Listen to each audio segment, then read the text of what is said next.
Okay guys, eto na nga. Para sa mga nagtatanong kung kumusta na ba sila Bubay, Julian San Jose at River Cruz na ngayon nga ay nasa Tel Aviv sa Israel.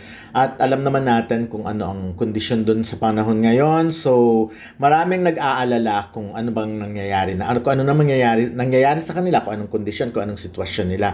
So far mga 22 or 24 hours ago yung mga latest nila Instagram story nila. So yung mga pinupuntahan nila, like eto nga yun sa Garden of Gethsemane, so Mount of Olive, at kung marami silang mga pinupuntahan, yung mga simbahan doon, pati yung mga bahay, yung mga kung saan pinanganak si Virgin Mary, at marami pa yung the usual na pinupuntahan talaga ng mga turista pag nasa Israel. Pero yun nga, dahil sa marami ang nagulat na kaninang umaga, hindi ko alam kung kaninang umaga dito sa atin o sa kanila. So I have no idea kung ano yung time difference. Pero ito again, ito yung mga kuha pa nila 24 hours ago. So pero base sa mga kwentong nasagap ko, at may very reliable naman to. So makikita naman natin yung mga mga Facebook post nila na pray for Israel. So dahil nga sa nagaganap na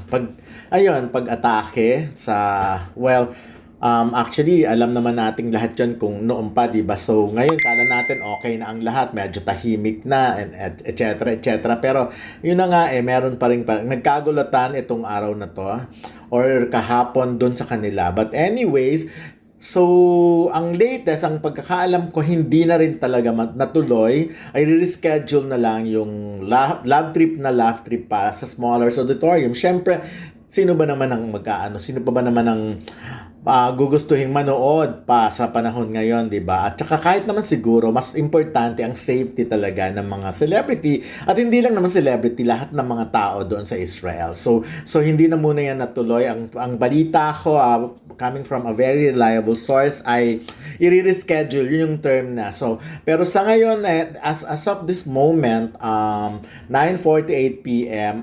October 6 ba ngayon, or October 6 or 7? October 7, nasa pa rin sila. Hindi raw sila lumalabas kasi nga nung kaninang umaga daw marami silang narinig na mga pagsabog, tas biglang may mga sounds, yung mga sirena, siren, di ba? So ibig sabihin daw na parang signal na yon ng Israel na kaya sila, ang alam ko, sila Bubay, Julian, Raver, and muna sila, pansamantala nasa bomb shelter room sila sa Israel, sa Tel Aviv. So base sa kwento pang ko, naghihintay na lang sila ng kung makakalipad sila tomorrow.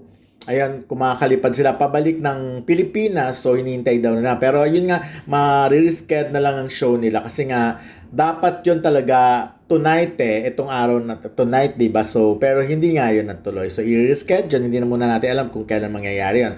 So naghihintay pa rin daw sila ng update mula sa embahada ng Pilipinas dun sa Israel kung kailan sila magkakaroon ng papayagan na makabalik ng Pilipinas agad-agad, syempre. And then so far sa ngayon, buti nga nakapasyal na sila, nakapunta na sila sa mga, kasi so far base sa bawal na muna silang lumabas.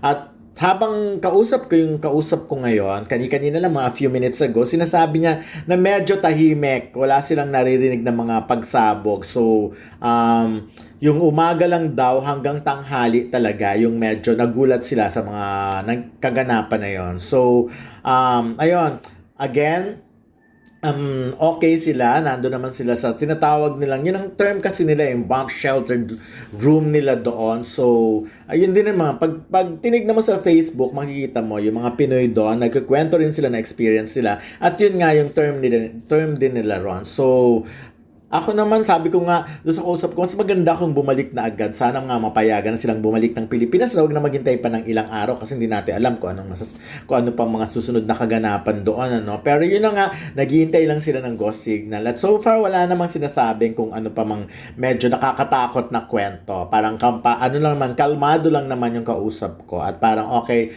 pa rin naman. Tsaka parang nasa safe place naman sila. So ayun nga lang, hindi sila nakakalabas. But again, buti nga nakalabas na sila.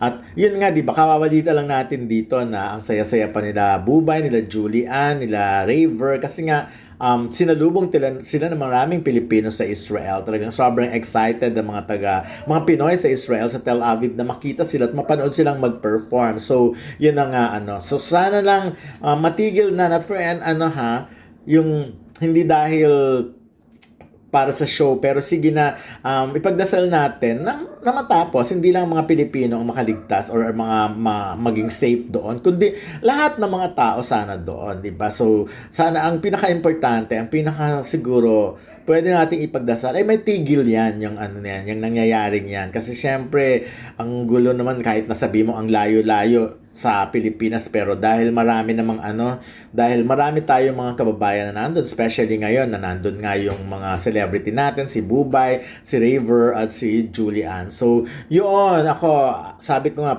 I pray for them na, ang hiling ko lang, makabalik sila ng maayos sa Pilipinas, kasi yun nga lang hinihintay nila, yung talagang hintay sila ng go signal mula sa embahada ng Pilipinas dun sa Israel. So, again, ipagdasal natin sila na mas maging safe at matigil na kung ano man tong kaguluhan na to